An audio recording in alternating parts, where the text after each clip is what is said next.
അരുൺ. ഞങ്ങളിപ്പോ ഇവിടെ ഒരു സ്റ്റേജ് ഷോ നടത്താൻ പോകുന്നുണ്ട്. അപ്പൊ സാറിന്റെ മെയ് 1-ാം തീയതി പടം റിലീസല്ലേ?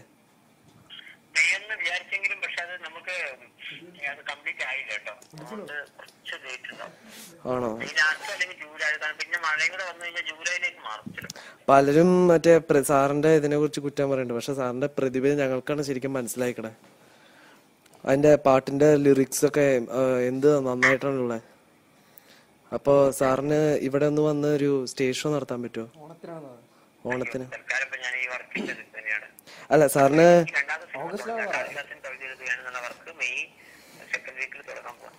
സാറിന് ടിക്കറ്റും പിന്നെ ബാക്കി ചെലവുകളും പിന്നെ ഇവിടെ ഞങ്ങള് 5 സ്റ്റാർ ഹോട്ടലിൽ എല്ലാം റൂമൊക്കെ ഇതാക്കാം. അതിനൊക്കെ ഞങ്ങളുടെ കോളേജ് അതിന് വേണ്ടി തരുന്നുണ്ട്.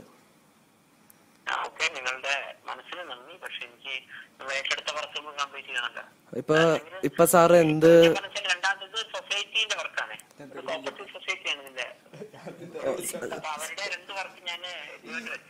സാറിപ്പോ ഇനി അടുത്ത വർക്ക് ഏതാണ് എടുക്കുന്നത്?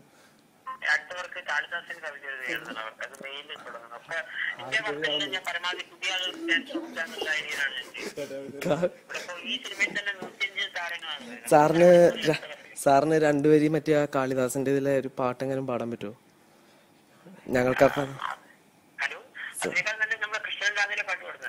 കൃഷ്ണ ഒന്ന് പാടൂ സാറേ, ഒന്ന് പാടുവോ സാറേ?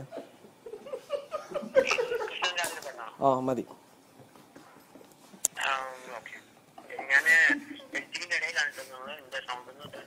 അത് കുഴപ്പമില്ല സാറേ.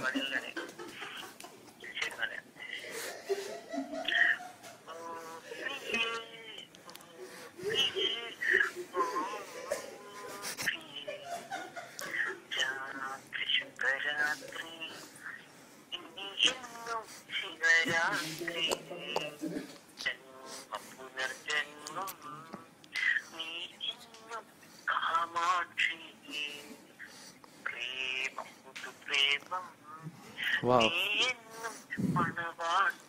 अरे वाह.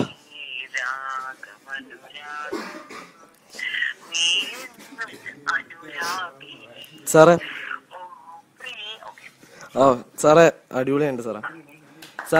സാറേ ഇതില് അഭിനയിച്ചിരിക്കുന്നത് ഡയറക്ട് ചെയ്തിരിക്കുന്നത് സാറാണോ സാറേ?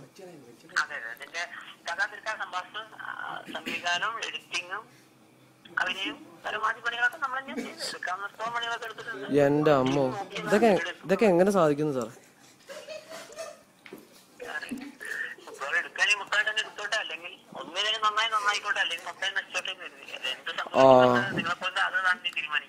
ഞങ്ങള് സപ്പോർട്ട് ഉണ്ടാവും സാറേ. പിന്നെ അതിലെ പെണ്ണ് നന്നായിട്ട് അഭിനയിക്കുന്നുണ്ട്. അത് ആരാണ് സാറേ? ഞങ്ങൾക്ക് അറിയാൻ പറ്റും. കോട്ടയത്തുള്ള കുട്ടിയാണല്ലേ? പേരെന്താ സാറേ അവരുടെ? ലില്ലി അല്ലേ? സിംഗപ്പൂർ ആവശ്യത്തിന് എന്താവശ്യം ഉണ്ടെങ്കിലും ഇവിടെ വരുമ്പോ സാറ് ഞങ്ങളെ വിളിക്കണം കേട്ടോ.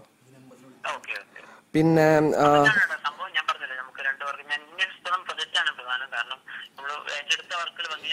അത് കുഴപ്പമില്ല സാറേ. പിന്നെ ഇതിന്റെ പ്രൊഡ്യൂസർ തന്റെ അപ്പനാണോ സാറേ? ഹലോ, ഈ പടത്തിന്റെ പ്രൊഡ്യൂസർ തന്റെ അപ്പനാണോ? തനിക്ക് വേറെ എവിടത്തേക്ക് കുറെ കാശ് കിട്ടിയിട്ടുണ്ടോ? എന്തുവാണോ കാണിച്ചു വെച്ചേക്കുന്നത്? പിള്ളേരെ പോലെ അടിപ്പുണ്ടച്ചു പോനെ മയിലിൽ ഇടപാടായി പോയല്ലോടോ. എനിക്ക് കുറച്ച് പ്രശ്നമുണ്ടോ മയിൽ മോനെ? പോപ്പാലുണ്ടായത് ആവിളി തെറ്റിയടാ. ആ പെണ്ണ് നീ ആവശ്യമില്ലാത്തവർക്ക് എന്താണ് അവിടെ പിടിച്ചു വെക്കുന്നത്? വികാരമാണോ നിന്റെ? എനിക്ക് അറിയാൻ വേണ്ടി ഇതാണോ നിന്റെ വികാരം? നിന്റെ കൂതറ ഇന്റർവ്യൂ ഞാൻ കണ്ട്. ഇതാണ് ഇന്റർവ്യൂ വികാരം നിന്റെ? പെട്ടെന്ന് പറ്റിപ്പോയാണോ? നിനക്ക് റീടേക്ക് എഴുതാൻ എന്താടാ? അത് അവളെ വെയിറ്റ് എല്ലാം വിടും. നീ യൂട്യൂബിൽ നിന്റെ കമന്റ് വായിച്ചു നോക്കിയിട്ടുണ്ടോ? നീ പറഞ്ഞല്ലോ എന്താ കോളേജിൽ ആരൊക്കെ പാടുന്നുണ്ടോ നിന്റെ ഈ പാട്ട്? നിന്റെ അമ്മോട് പറയണായിരുന്നു അപ്പൻ്റെ ആണ്ടി കയറ്റരുതെന്ന്. എല്ലാം വിട്. നിന്റെ കോളേജിൽ നിന്നെ ആരാ പാടിക്കൊണ്ടിരുന്ന ആ പാട്ട്? അവന്മാർ എഴുതിയിട്ടുണ്ട് എറണാകുളത്ത് ആ കോളേജിൽ അവന്മാർ ഏത് പാട്ടാണ്? നിന്റെ അച്ഛനെ നിന്റെ അപ്പനെ എല്ലാം വിളിച്ചിട്ട് എന്തിനാടാ ഇങ്ങനെ പാട്ടിറക്കി നീ സാറിന്റെ പ്രതികരണം എന്താണെന്ന് പറ കേക്കട്ടെ. അല്ല, താൻ എന്ത് ബോറായി കാണിച്ചു വെച്ചേക്കുന്നത്? താൻ എന്ത് ബോറായി കാണിച്ചു വെച്ചേക്കുന്നത്? ഒന്ന് പറയണോ? ഇത് ഒരു 10-18 വയസ്സുള്ള ഒരു കുട്ടീനെ എന്ത് ബോറായിട്ട് ഇത് കാണിച്ചു വെച്ചേക്കുന്നത്? അവളുടെ ഭാവിയോ? ആ കുട്ടിയുടെ തന്തയുടെ പൂറ് പോ മൈരേ കയറി കണ്ണടയിൽ പൂറിൽ അവസരം കിട്ടിയ പെണ്ണിന്റെ ഭാവി പോയില്ലേ ഉണ്ടച്ചിട മോനെ. എടാ നീ ഉണ്ടല്ലോ കൊച്ചി കോളേജിന്റെ അടുത്തൊന്നും പോവല്ലോ. അവര് നിന്റെ എല്ലാം പറിക്കാനായിട്ട് നിക്കുന്നുണ്ടോ അവിടെ? ചാവാൻ കിടന്ന പോലെ സിംഗപ്പൂരിക്കാറല്ലേ ആരെങ്കിലും തിരിച്ചറിഞ്ഞാൽ പടനെ അടിച്ച് തിരിച്ചളയും. ഓക്കെ മതി. ഇനി മേലെ കാളിദാസനല്ല എന്റെ അച്ഛൻ കവിതയുള്ള പടം ഇറക്കത്തിനാണ്.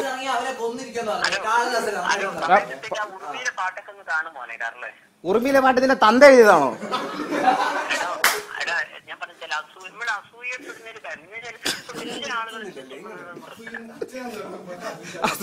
ഞാൻ വല്ലതും പറഞ്ഞാ കൂടിപ്പോ. ഇനി മേല കാളിദാസനല്ല കാളിദാസന്റെ അച്ഛൻ കവിത എഴുതണമെന്ന് പറഞ്ഞ് പടം ഇറക്കാണ്ടല്ലോ നിന്റെ കുണ്ണടിച്ച്. ഹലോ ഓക്കെ ഓക്കെ ഓക്കെ ഇത് നമ്മൾ എന്തെങ്കിലും ആവശ്യമുണ്ടെങ്കിൽ ഇനിയും വിളിക്കാം. ഓക്കെ നമ്പർ മാറ്റരുതേ മോനെ.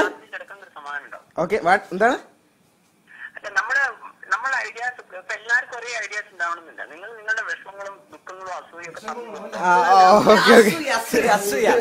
ആർക്കാ അസൂയ? നീ എന്ന് പറഞ്ഞേ, നീ എന്തുദ്ദേശത്തിലാണ് അസൂയ എന്ന് പറഞ്ഞത്?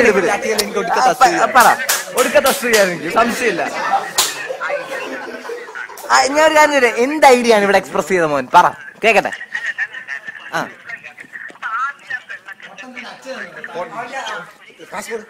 ആ പെണ്ണ് ഏത് പാട്ടില്ല പെണ്ണ് ബോറായി ഡ്രസ് ചെയ്യുന്ന നീ പറഞ്ഞേ? എടാ ഞാൻ പറഞ്ഞുതരാം സെക്സിന്റെ സൈറ്റ് ഞാൻ പറഞ്ഞെടുത്തേ ഓരോന്നായിട്ട്. നിനക്ക് അതാണോ പ്രശ്നം? നിനക്ക് സെക്സ് ആണോ? റെഡ് ട്യൂബ്, ബാഡ് ജോജോ,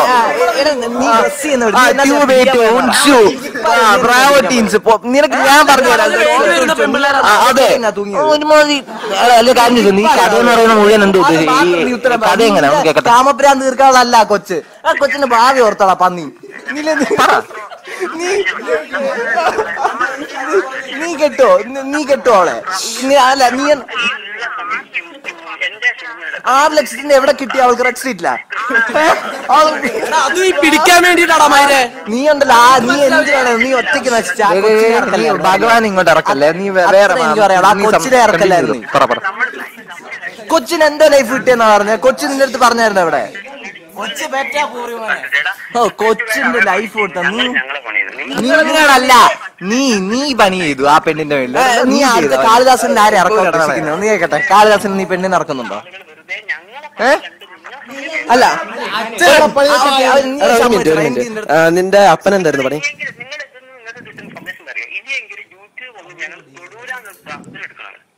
അല്ല ഒരു മിനിറ്റ് നിനക്ക് ഇതിനു മുമ്പുള്ള എക്സ്പീരിയൻസ് എന്തോ ഇത് ചെയ്യാനുള്ള?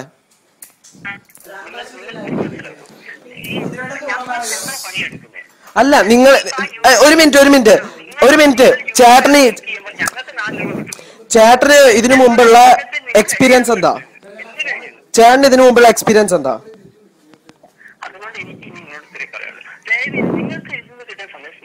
ഇതേപോലുള്ള കുറെ ഷവറുകളൊക്കെ വരാനുള്ളൂ. ഇനിയും എന്റെ മറ്റുള്ള സോങ്സ് ഒക്കെ വരാണ്ട്. ഇതൊക്കെ പക്കാ വേസ്റ്റ് ആണ്. ഇതൊന്നും കണ്ടിട്ട് നിങ്ങൾക്കൊന്ന് മരിച്ചാൽ നിങ്ങൾക്ക് ഒരു ഗുണം കിട്ടൂല. നിങ്ങൾ മരിച്ചാൽ നിങ്ങൾക്ക് ഗുണം കിട്ടുന്നത് ഇപ്പോഴേ ദൈവത്തെ വിളിക്കുക. ഏതെങ്കിലും ഒരു ദൈവത്തെ വിളിച്ചാൽ ആ ദൈവെങ്കിലും കേൾക്കും.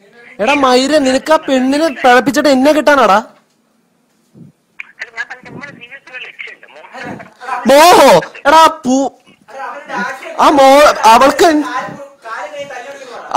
അവൾക്ക് ഇനി ഭാവി നീ ആലോചിച്ചുണ്ടോ? അവൾ ഇനി അവിടെ പോകുന്ന ആലോചിച്ചുണ്ടോ? താൻ വലിയ കോപ്പറേറ്റ് ഡയറക്ടർ ആയിരുന്നു, എന്തുകൊണ്ടൊരു നല്ല നടനെ വെച്ചില്ലടാ മൈരേ? ഹലോ പറയേ. ആ കുട്ടിയായാലും ഞാനായാലും ഞങ്ങൾക്കൊക്കെ ഇപ്പൊ അതിൽ അഭിനയിച്ചുകൊണ്ട് അവക്ക് കിട്ടി. എനിക്കിപ്പോ വലിയ കുഴപ്പമില്ല. അവക്ക് എന്ത് വലിയ ഗുണം കിട്ടിയോടാ മൈരേ? അപ്പൊ ഞങ്ങളൊക്കെ രക്ഷപ്പെടുന്നത് കണ്ട നിങ്ങളുടെ സമയം. അല്ലല്ല തനിക്ക് ഈ പടം എടുത്തോണ്ട് എന്ത് കിട്ടിയെന്നാ പറഞ്ഞ? പടം റിലീസ് ആയില്ലല്ലോ. ഒന്ന് പറഞ്ഞേക്ക്, പടം റിലീസ് ആവണേനിടയ്ക്ക് തിയേറ്ററിന്റെ വഴിക്കൊന്നും പോരുത്. മെയ് 1-ാം തീയതി എന്തുകൊണ്ട് മാറ്റിയടാ? ചേട്ടൻ ദയവേത് പടം റിലീസ് ആവുന്ന തിയേറ്ററിന്റെ അടുത്ത് പോകരുത്. ചേട്ടൻ ആരോഗ്യം പറയുന്ന ഓക്കെ. ചേട്ടൻ സീരിയസ് ആയിട്ട് പറയാം, നല്ല സീരിയസ് ആയിട്ട് ചേട്ടന്റെ ആരോഗ്യത്തിന് വേണ്ടി ഞാൻ പറയാം. ചേട്ടന്റെ ജീവന് വേണ്ടി പറയുവാണ്, സീരിയസ് ആയിട്ട് പറയുവാണ്. ചേട്ടന്റെ പടം റിലീസ് ആകുമ്പോൾ പടത്തിനടുത്ത് ചേട്ടൻ പോകരുത്. ആൾക്കാരുടെ വെട്ടത്ത് പോയിരിക്കുന്നതാണ് ചേട്ടന്റെ ആരോഗ്യത്തിന് വേണ്ടി ബെറ്റർ. ഓക്കെ ഞാൻ പറയട്ടെ, ഈ വിഷയത്തിലൊക്കെ ഞാൻ പറഞ്ഞിട്ട് ഇന്ന ആളെ കൈകൊണ്ടാണ് നമ്മൾ മരിക്കാൻ. നീ ആരും ഞാനാണ് ഇന്ന ആളെ കൈകൊണ്ട് മരിക്കുന്നതെയും മനസ്സിലായി. അത് ഈ വിഷയത്തിൽ നമ്മൾ അങ്ങനെ എടുക്കാവൂ. ആ ദൈവം തന്നെയാണ് നമ്മൾ അവന്റെ രൂപത്തിൽ വന്ന് കൊന്നു കണക്കാക്കുന്നത്. നമ്മൾ ഗാന്ധിജി മരിച്ചപ്പോ ഹേ രാം എന്നാ പറഞ്ഞു. ഞാനിതുപോലെ അങ്ങനെയാണോ? അല്ലാതെ ഈ വെറുതെ ഈ സിനിമാക്കാരുടെ ഒരു ബിസിനസ്സാണ് കളിക്കുന്നത്. നിങ്ങൾ മിനിമം യുക്തി ആലോചിച്ചു. ഞാൻ പറയല്ലേ, ഇപ്പൊ ആ കുട്ടിക്ക് അതിൽ അങ്ങനെയൊക്കെ അഭിനയിച്ചുകൊണ്ട് ഭാഗ്യത്തിന് ആ കുട്ടി കുറെ വർക്ക് കിട്ടി. ഇനി ശരിക്കും പടം കൂടെ തിയേറ്ററിൽ എത്തിക്കഴിഞ്ഞപ്പോ ആ കുട്ടി ജോഷിന്റെ സിനിമയിൽ വർക്ക് ചെയ്യാം, അറിയാം. നിങ്ങൾ ആ കുട്ടിക്ക് വേണ്ടി കണ്ണീർ ഒലിപ്പിക്കുമ്പോ ആ കുട്ടി ഇവിടെ 100 വർക്ക് അവിടെ ഇവിടെ ഓടി ഇറങ്ങി ചെയ്യാം. എന്നോട് കഴിഞ്ഞ ദിവസം വിളിച്ച് നന്ദി കണ്ടു. ആ കുട്ടിക്ക് മണിക്കൂറിന് എത്ര വെച്ചാ ചേട്ടാ? കുട്ടിയോട് ചോദിക്കണം. ഞാൻ പറഞ്ഞു വെച്ചാൽ മോനെ ഇനിയിപ്പോ ഓരോ സംഗീതത്തിൽ അതിന്റെ മണിക്കൂറിന് വില കൂടും. കാരണം നിന്നെ പോലത്തെ വിവരം കേട്ട സമയം കൂടുതലുള്ള മനുഷ്യന്മാരെല്ലാം കണ്ട് സൂപ്പർചാട്ടാൻ നടക്കുന്നത്. എന്തിനാ കാണുന്നത് ഇതൊക്കെ? എന്തിനാണ് നിങ്ങൾ ഇതൊക്കെ കാണുന്നത്? എന്റെ നല്ല ഒരുത്തന്റെയും കാണണ്ട. നിങ്ങൾ നിങ്ങളെ ജോലിയിൽ മാത്രം ശ്രദ്ധിക്കും. ഞാൻ കണ്ടു ഇപ്പൊ അല്ലല്ല ചേട്ടാ, പിന്നെ ഇപ്പോ ചേട്ടൻ എനിക്ക് പറയട്ടെ, ഇപ്പോ ചേട്ടൻ പറഞ്ഞതുപോലെ സമയം കൂടുതൽ ഉള്ളത് കൊണ്ടാണോ സാറ് ഇതേപോലുള്ള ഒരു പരിപാടിക്ക് ഇറങ്ങി തിരിച്ചത്? അതെ, ഞാൻ കാരണം നിങ്ങൾ ആ ക്ലിക്ക് ചെയ്യുമ്പോൾ എനിക്ക് 4 രൂപ കിട്ടും. അപ്പോ അതായത് സമയവും പോയി കിട്ടും, പുണ്ണയിലെ കടിയും മാറി കിട്ടും, അതല്ലേ ഉദ്ദേശിച്ചത്? അപ്പോ സമയവും പോയി കിട്ടും, പിന്നെ കുണ്ണയിലെ കടിയും മാറി കിട്ടും, അല്ലേ? ശരി. പിന്നെ വേറൊരു കാര്യം കുട്ടിയെ പറ്റി എനിക്ക് ചോദിക്കാനുണ്ട്. അല്ലല്ല ചേട്ടാ, ഒരു കാര്യം പറയട്ടെ. എനിക്ക് വേറൊരു കാര്യം ചോദിക്കാനുള്ളതെന്ന് പറഞ്ഞാൽ, കുട്ടിക്ക് തുടങ്ങിയപ്പോൾ ഈ എങ്ങനെയാണ് കുട്ടിയുടെ അപ്രോച്ച്? അതായത് ഞാൻ ഉദ്ദേശിച്ചത് ഈ ഇങ്ങനെ ഒരു ആൽബം ഇറക്കുന്നുണ്ടെന്ന, അല്ലെങ്കിൽ ഇങ്ങനെ ഒരു സിനിമ ഇറക്കുന്നുണ്ടെങ്കിൽ അറിഞ്ഞപ്പോ ആ കുട്ടിയുടെ അപ്രോച്ച് എങ്ങനെയായിരുന്നു? അപ്പൊ പിന്നെ 6 ലക്ഷം രൂപയുടെ ഇതല്ലേ? അപ്പൊ വന്നിട്ട് അപ്പൊ എങ്ങനെയായിരുന്നു കുട്ടിയുടെ അപ്രോച്ച്? കുട്ടിയുടെ അപ്രോച്ച് എന്ന് പറഞ്ഞു കഴിഞ്ഞാൽ നമ്മള് സാധാരണ കോർഡിനേറ്റർമാരാണ് നമുക്ക് ഇവരെ ശരിയാക്കി തരാം. നിങ്ങൾക്ക് നിങ്ങൾ ഏതാനും സമയം കൂടുതലുള്ള മനുഷ്യന്മാരാണ്. അതായത് ഈ മാമാ പണി ചെയ്യുന്നവരല്ലേ? അല്ല, വേറെ പ്രത്യേകിച്ച് പണിയൊന്നും ഇല്ലാതുള്ള ആളുകളായതുകൊണ്ട് ഞാൻ പറഞ്ഞ. അപ്പൊ അവരുടെ പേരാണോ മാമ? കോളേജിൽ പഠിക്കുന്നത് അറിയാം. ഞാൻ ഈ സിനിമയിലൊക്കെ കാണും, പക്ഷെ ഞാൻ അതിലൊന്നും ഇൻവോൾവേ ആയിരുന്നില്ല.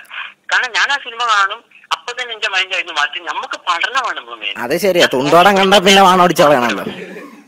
ഞാൻ ഡിഗ്രിക്കും MA-ക്കും കാലിക്കറ്റ് യൂണിവേഴ്സിറ്റിയിൽ റാങ്കോടെ കിട്ടിയോ? അവിടെയാണ് നമുക്കുള്ള ഡിഫറൻസ്. കാരണം ഞാൻ പഠിക്കുന്ന സമയത്ത് നിങ്ങളെക്കാൾ കൂടുതൽ ഞാൻ സിനിമ കാണുന്നുണ്ട്. പക്ഷെ എന്നിട്ട് പോലും ഇതേപോലുള്ള പരിപാടികൾ എനിക്കില്ല. എനിക്ക് സിനിമ പകുതി സമയത്ത് ഞാൻ ഇറങ്ങിയാലുണ്ട്. കാരണം എനിക്ക് തല്ലുപിടി, എനിക്ക് മോഹൻലാൽ ഭയങ്കര ഇഷ്ടം. മോഹൻലാൽ തല്ലുപിടിച്ചിട്ട് ഞാൻ പകുതിക്കൊണ്ട് ഇറങ്ങിയല്ല. കാരണം സമയമില്ല നമുക്ക്, അങ്ങനെ നശിപ്പിക്കാനുള്ള സമയമില്ല. നല്ല സിനിമകൾ എത്ര ആശയമാണ്. അത് ശരി. അപ്പൊ മോഹൻലാലിനെ അനുകരിക്കാൻ നോക്കിയതാണല്ലേ? അതേസമയം മോഹൻലാലിന്റെ അപ്പു എന്ന് പറഞ്ഞ സിനിമയൊക്കെ ഞാൻ പകുതി കാരണം അങ്ങനെയുള്ള സമയം നമുക്കില്ല. നശിപ്പിക്കാനുള്ള സമയമൊന്നുമില്ല. നല്ല സിനിമകൾ കാണാം. അതേപോലെ നമുക്ക് ഇതുണ്ടെങ്കിൽ ഓരോ പണി ചെയ്യുന്നു, നമ്മളെ പണി ചെയ്യുന്നു, അത്രേ ഉള്ളൂ. അതേപോലെ നിങ്ങൾക്ക് അതിൽ 1-2 പിടുത്തത്തിനോട് നിങ്ങൾക്ക് ഒരു വിയോജിപ്പ്, നിങ്ങളുടെ മോറൽ സൈഡിൽ വിയോജിപ്പ് തോന്നുമെങ്കിൽ ഞാൻ അത് കട്ട് ചെയ്ത് ഞാൻ. ചേട്ടൻ ഈ മോഹൻലാലിന്റെ പടം മാത്രമേ കാണുള്ളായിരുന്നു? എനിക്ക് മോഹൻലാലിനെ ഇഷ്ടം. അതെന്നാടാ മൈര നിനക്ക് മമ്മൂട്ടിയുടെ പടം കണ്ട? ഞാൻ മമ്മൂട്ടിയുടെ സിനിമകളും കാണാറുണ്ട്, നല്ല സിനിമകൾ കാണാറുണ്ട്. നീ ഇനി മമ്മൂട്ടിയുടെ പടം വല്ലതും കാണൂ, മൈരെ കുത്തി ഇല്ലാതാക്കി കളയും. മോഹൻലാലിന്റെ പടം മാത്രം നീ കണ്ടാ മതി. പിന്നെ വേറൊരു കാര്യം എനിക്ക് ചോദിക്കാനുള്ളതെന്ന് പറഞ്ഞാൽ വേറൊരു കാര്യം ചോദിക്കാന്ന് പറഞ്ഞാലേ, ഈ പെണ്ണിന് മുല കൂട്ടാനുള്ള ട്രീറ്റ്മെന്റിനായിട്ടാണോ വന്നത്? എന്നിട്ടാണോ നീ പിടിച്ച് അവളുടെ മുല പിടിച്ച് തൂങ്ങിയത്? എനിക്കറിയാം. അതിന്റെ എവിടെ തൊട്ടാൽ ഏതാന്നുള്ളത് മനസ്സിലാവുന്നില്ല, അതായത് പ്രശ്നം. ആ കുട്ടിയാണെങ്കിൽ ഒന്നും പറയുന്നില്ല. അപ്പൊ മുല ഏതാണെന്ന് അറിഞ്ഞൂടാതെ കയറി പിടിച്ചാണല്ലടാ? ഞാൻ മാറ്റിയാണ്. പക്ഷെ ആ കുട്ടി ഒന്നും പറഞ്ഞില്ല. ആ കുട്ടി കുറച്ചുകൂടെ ഒട്ടിക്കുകയായിരുന്നു. അതെനിക്ക് മനസ്സിലായില്ല. പക്ഷെ ഞാൻ തന്നെ ഡയറക്റ്റ് ചെയ്യുന്നതുകൊണ്ട് ഞാൻ മോണിറ്റർ നോക്കിയതുമില്ല. ചേട്ടൻ കല്യാണം കഴിച്ചതാണോ? ഞാനത് മാറ്റാം. ചേട്ടൻ അത് കട്ട് ചെയ്ത് കളയുന്നതായിരിക്കും ചേട്ടന്റെ ആരോഗ്യത്തിന് നല്ലത്. പിന്നെ ചേട്ടൻ കല്യാണം കഴിച്ചതാണോ? അല്ല, ആരോഗ്യത്തിന് പ്രശ്നമൊന്നുമില്ല. പക്ഷെ എനിക്ക് അതൊരു മോറൽ അല്ലല്ല